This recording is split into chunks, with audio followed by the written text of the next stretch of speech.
Man, watching this movie, I definitely wish I would learn how to skateboard. It looks like so much fun, but I'm also unwilling to be hurt physically a lot, so maybe that's why I never did it. Hello there, everybody. I'm Anaji, and this is FMV Reviews. And today we are talking about North Hollywood. North Hollywood tells a story of Michael. He's just about to graduate high school. He has him and his skater friends, and he's dealing with that moment in life after high school where you're trying to figure out what you're going to do with your life, and he decides that he's going to be a professional skater. And you watch as he goes through the trial and tribulations of trying to pursue a life path that is difficult, to be real.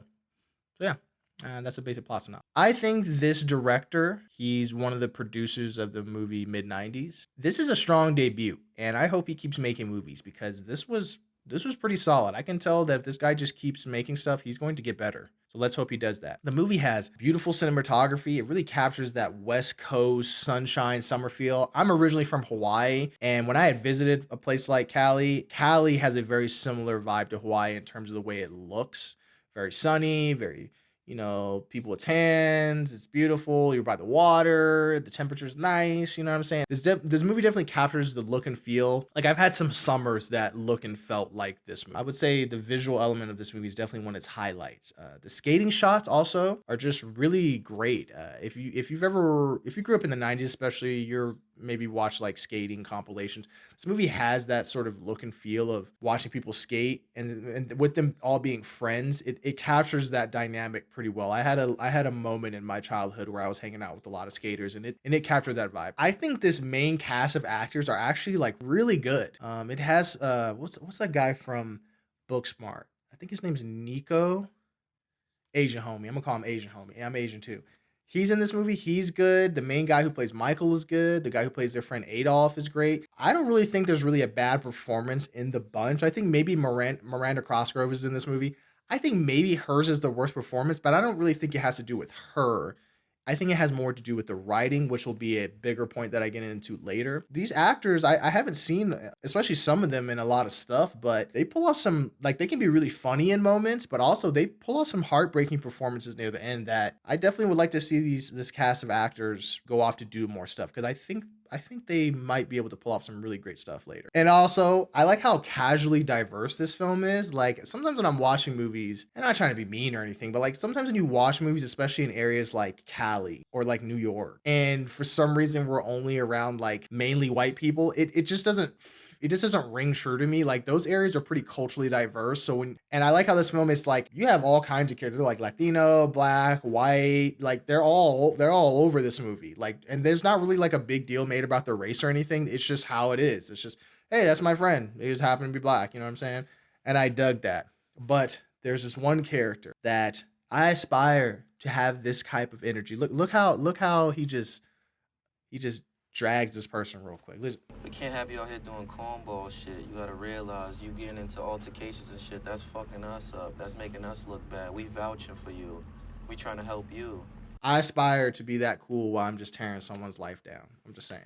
I'm just saying. The music.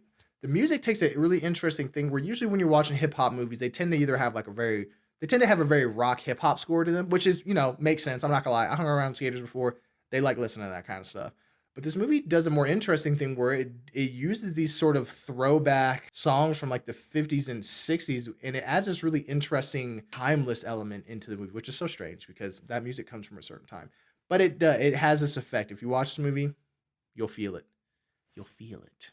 The movie's pacing, especially in the first half, is pretty good. I wish the second half of the movie maintained that or built to something else. But yeah, the pacing's pretty fast. This movie's only about an hour and a half. But like I said, in the later half, it does become a little more inconsistent. Before I get into my main point, all I'll say is if you're digging this video, like it and subscribe to the channel. Come on now. You got this far? Come on. So let me get into what I think is what ultimately keeps me from giving this movie a higher score, even with all the praise and accolade I said in the beginning. I think the main thing that undoes this movie is that it has a lack of focus on the really interesting part of what the film could be. This kind of reminded me of a similar mid 90s. If you ever watched mid 90s, I think mid 90s from Jonah Hill was a strong directorial debut, similar to this movie. But with mid 90s, there's a really interesting element that pops up near the end of the movie that I went, man, why was the movie not about that? This movie deals with that kind of more interesting element, but you can tell there's a sort of inexperience in the writing, in that the writer is not very sure about how to convey those themes.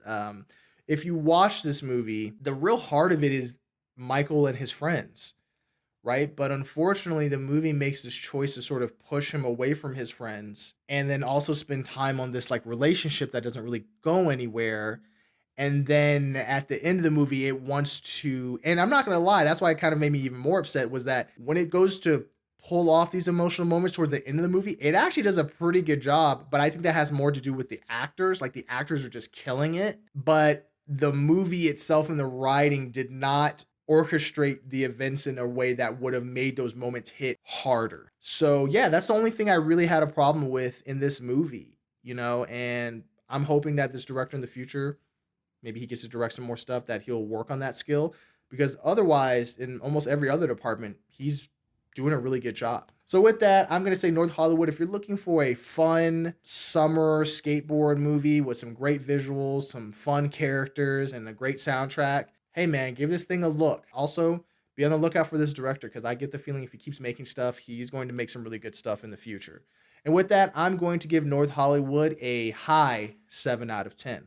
So hey, if you've seen this movie, let me know what you think of it. Also, let me know what time period do you think this movie is. That was the thing that my friends and I were trying to figure out. Let us know.